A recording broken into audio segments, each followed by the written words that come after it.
It's not a job with much glamour to it. You're by yourself a lot, and sometimes you get to wondering. You wonder if anyone really cares. You look at it as, well, I've got to come over here tonight and clean up after all these students. No one really notices whether it's clean or not, because tomorrow it's going to get dirty again.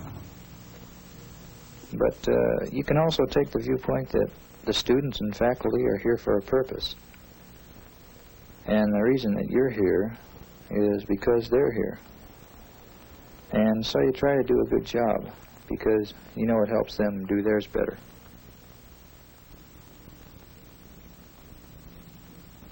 It seems as though some people think that janitoring is just something that you can go out on the street and pick up a man and he can do it. But it isn't. Just everybody can't janitor. Now we get men that are good men in their line, but they just can't janitor. It's getting, I shouldn't say complicated, but it's getting to be more of a particular job now than it ever has.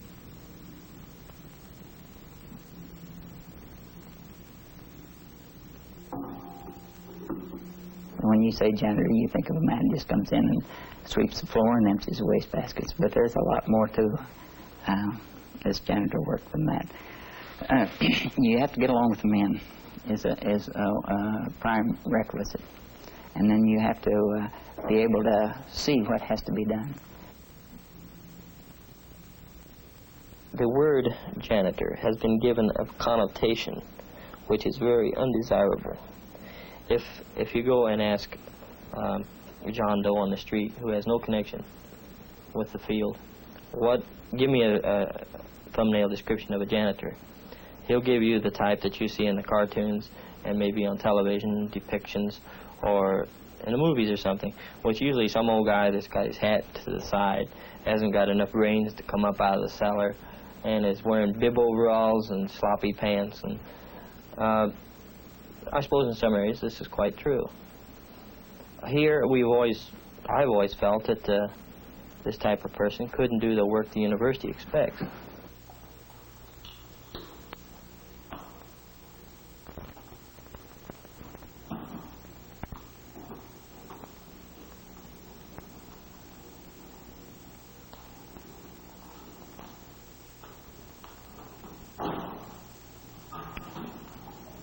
Now, there's a lot more to janitoring than a person thinks. To me, it's more or less an art. I have my supplies and a studio, so to speak. And to do a really top-notch piece of work, you've got to do more than just dust and sweep. You've got to really color it clean.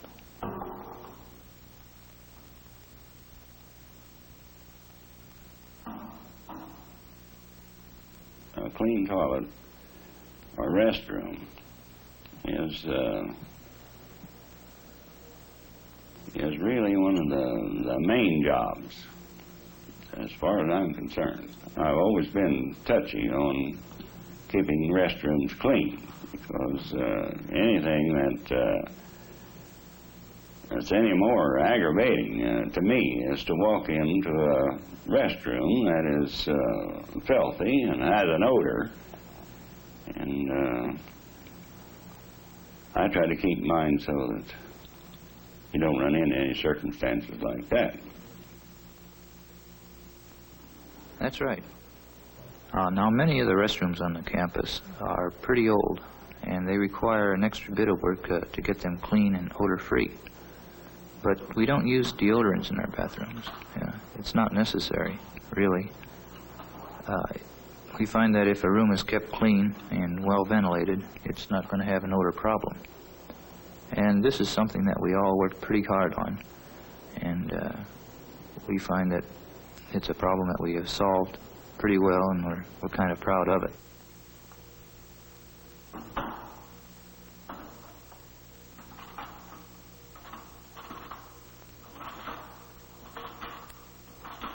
Now this janitering is not a hard job physically. It's a job that you don't get right out and walk. You're on the move continually for 8 hours, but you don't just get out and move right out, you know. And if you don't watch yourself, why, you more or less get what I call a janitor drag. You really slow yourself down. And when you're off the job, I find it myself moving a lot slower than I should. And I fight that all the time.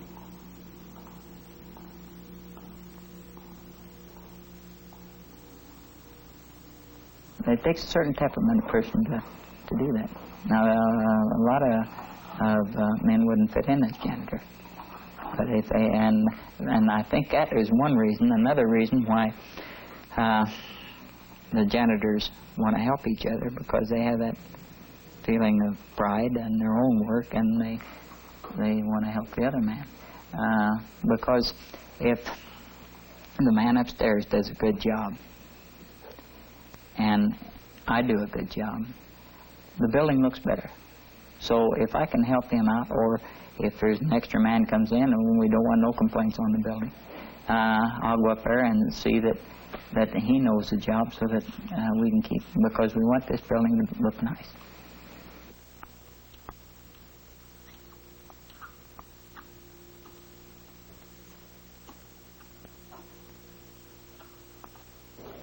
Each man is an individual, and he's going to do the work his way, and the goal is to get the work accomplished in the 8 hours with the tools that are available, and it doesn't matter how the man does the work.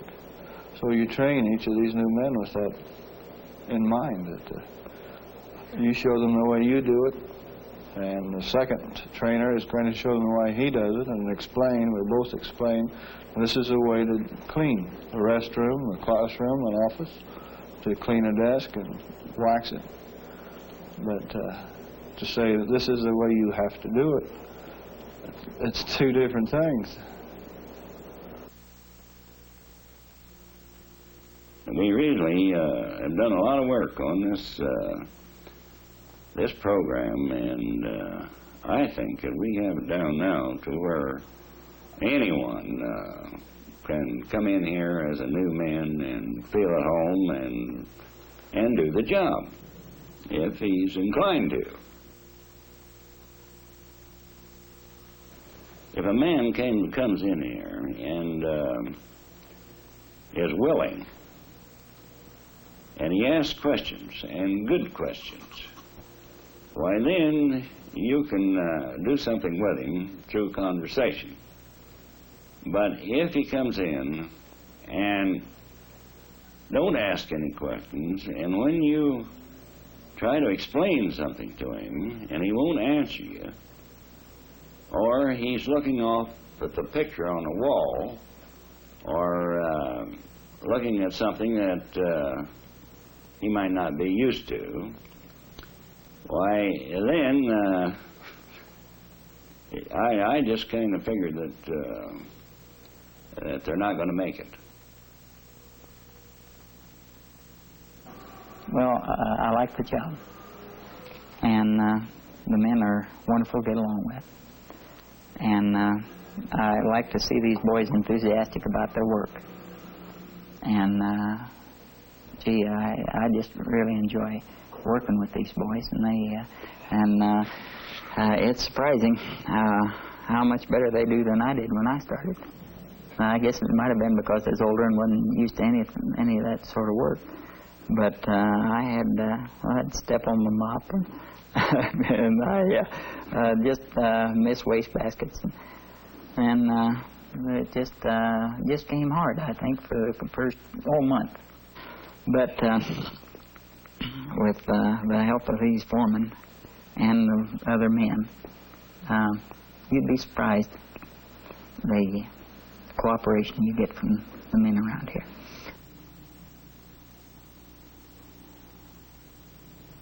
Now, we try to make them feel at home. That's one of the first things. You take a man who comes in off the farm, for instance.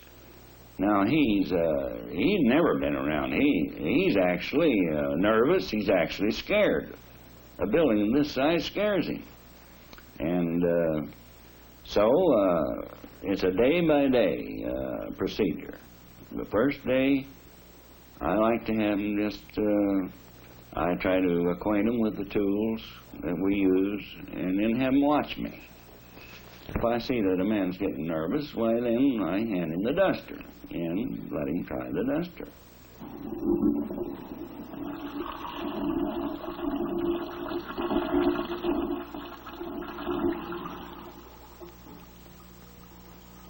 There is about 1,000 things to remember.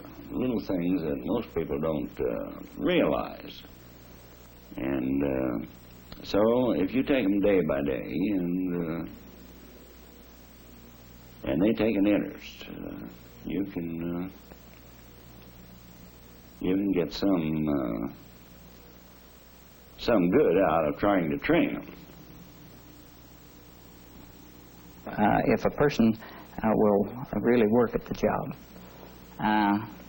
he doesn't have to worry about it, but he has to be interested in it.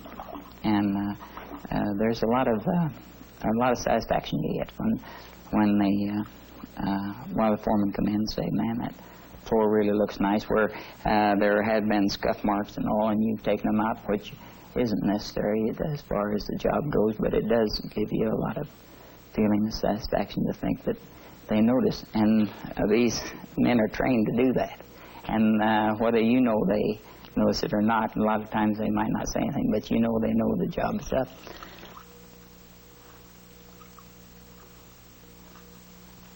All the new men swing, and that means that when a man's off sick, they take his place. And so you'd be surprised at these boys when they go into these buildings. And now that's one of the biggest worries of these trainees is, well, now how am I going to find a building? And how am I going to find a janitor room? And how am I going to find what I've got to do? And we have an assignment sheet that's made up. And it's mainly for... new men. When they go in the swing shift and go from building to building, why, they can pick this assignment sheet up, which is either on the bulletin board or it's hanging in every janitor room.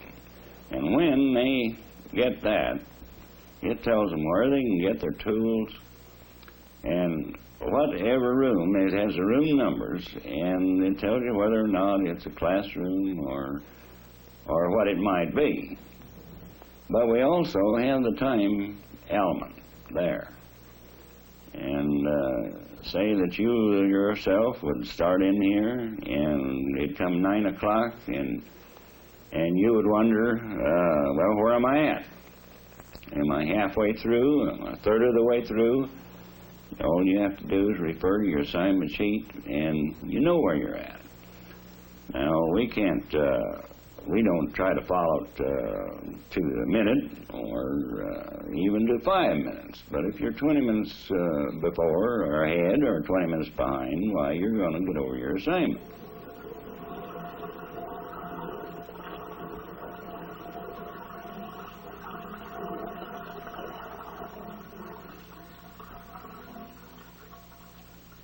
Two men who have been trained by the same man won't do the job the same. They're encouraged not to, really. Initiative is encouraged where feasible. if a man goes into an area and the way he has been taught is not practical or may not be the most efficient manner, he's encouraged to evolve a manner which is more efficient and more appropriate. Our assignments are so vague that it takes a manager as well as a workman to get over them. And that's something that one of the first things that a janitor should understand when he comes here is that he has to get over his assignment and still make it look presentable. And some of them just don't have the managing ability to do the job. Some of them work well under supervision, but when they go out on an assignment, they're more or less on their honor, and they're not used to it, and they fall along the wayside. It really takes the management to make a top janitor.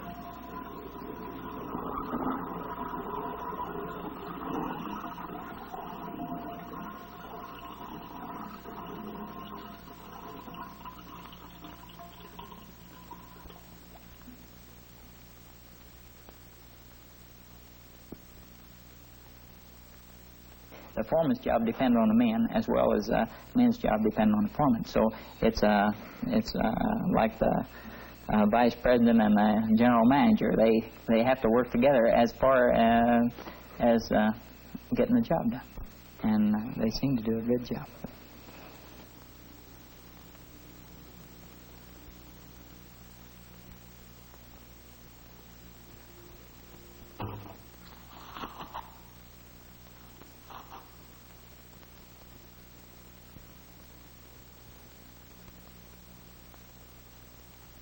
Janitoring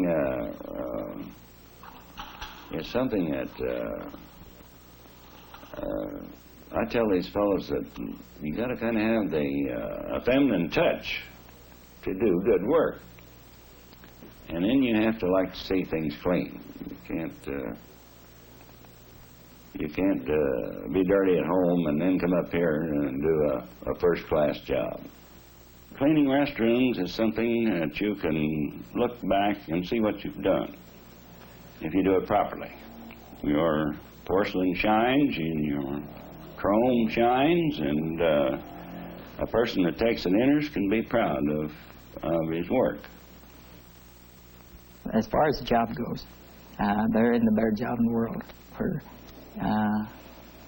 a man can do as much as he wants and do it his way, and every man has that feeling that he knows best. And if he's doing it himself, he knows best, and they cooperate 100%. You have a lot of responsibility here. You're given a job and told, here, this is your place. Clean it up and keep it nice. And that's all they say. No one's looking over your shoulder all the time. You're your own boss, and it gives you a good feeling, a feeling of pride to do a good job. They depend on you, and it's up to you to do the best you can. You're on your own.